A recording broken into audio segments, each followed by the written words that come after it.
কার্যক্রম নিষিদ্ধ আওয়ামী লীগের প্রতিষ্ঠাবার্ষিকী ঘিরে নাশকতা এড়াতে দেশের ৬ জেলায় সেনাবাহিনী মোতায়েনের সিদ্ধান্ত নিয়েছে সরকার। ঢাকা, নারায়ণগঞ্জ, গোপালগঞ্জ, গাজীপুর, চট্টগ্রাম, ফরিদপুরে আজ থেকে ৩০ জুন পর্যন্ত এই সব জেলায় সেনা সদস্য মোতায়েন থাকবে। স্বরাষ্ট্রমন্ত্রী জানিয়েছেন, দেশে কিছু কিছু এলাকায় অপতৎপরতা হতে পারে, এমন গোয়েন্দা প্রতিবেদনের ভিত্তিতে সেনা মোতায়েনের সিদ্ধান্ত। তিনি বলেন, আইনশৃঙ্খলা পরিস্থিতি অবনতি হয়নি, তবে কিছু অপতৎপরতা দেখা যাচ্ছে।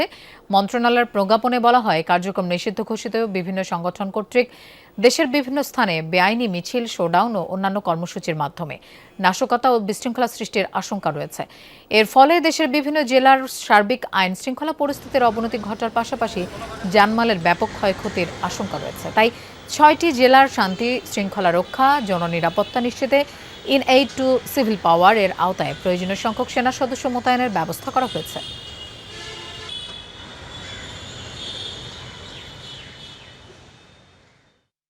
কোন কোন জায়গায় তাদের অপতৎপরতা বৃদ্ধি পেয়েছে আমাদের ইন্টেলিজেন্স রিপোর্টের ভিত্তিতে আমরা সেটা করছি। এটা শুধু নয়, আরও কিছু বিষয় আছে, আমি এখানে এগুলো ফাঁস করতে চাই না।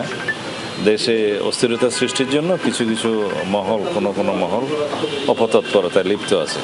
তো সেই জন্য আমরা অ্যালার্ট থাকার অংশ হিসেবে আমরা নিয়েছি। দর্শক, এ বিষয়ে আমরা আরও জানবো। গাজীপুর থেকে আমাদের সাথে যোগ দিচ্ছেন সহকর্মী পলাশ প্রধান। পলাশ, গাজীপুরে সেনাবাহিনী মোতায়েন করা হয়েছে কিনা, সার্বিক আইন শৃঙ্খলা পরিস্থিতি সম্পর্কে একটু জানতে চাই, পুলিশ কি বলছে?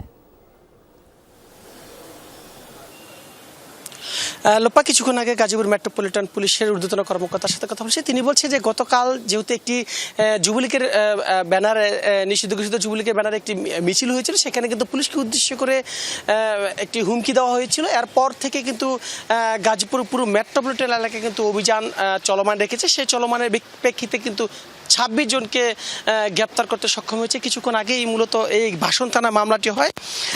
মামলা হওয়ার পর থেকে তাদেরকে আদালতে প্রেরণ করে। এখন পর্যন্ত যদি বলি যে সেক্ষেত্রে বলবো যে গাজীপুর মহানগরের যে ৮টি থানা রয়েছে, সেই ৮টি থানার পুরো এলাকায় কিন্তু সাদা পোশাকে পুলিশ অভিযান করছে। এবং যদি বলি যে পাশাপাশি এখানে সেনাবাহিনী কিন্তু আসলে, আমরা গাজীপুর জেলা প্রশাসকের সাথে কথা বলছি, তিনি বলছেন যে হয়তোবা রাত্রের পর থেকে এই সেনাবাহিনী আসলে পুরো সড়ক, মহাসড়ক প্রত্যেকটি অলিতে গলিতে তারা টহল দিবে, এমনটাই জানিয়েছে। তবে এখন পর্যন্ত যদি বলে সেক্ষেত্রে বলবো যে গাজীপুর মহানগর সহ জেলা পর্যায়ে পর্যন্ত এই অভিযান চলমান রেখেছে প্রশাসন। তবে আমি যদি বলি যে এই বাসন থানা যে ২৬ জনকে কিছুক্ষণ আগে আদালতে পাঠিয়েছে, তারা স্বজন আসছিল, তারা তাদের সাথে কথাও বলেছে। তারা বলছিল যে গতকাল যে মিছিলটি হয়েছিল, সেই মিছিলের পর থেকেই তারা বিভিন্ন জায়গায় আত্মগোপনে থাকার চেষ্টা করছে। এরপর কিন্তু পুলিশ তাদেরকে গ্রেপ্তার করতে সক্ষম হয়েছে। পলাশ, আপনাকে ধন্যবাদ আমাদের সাথে যোগ দেবার জন্য।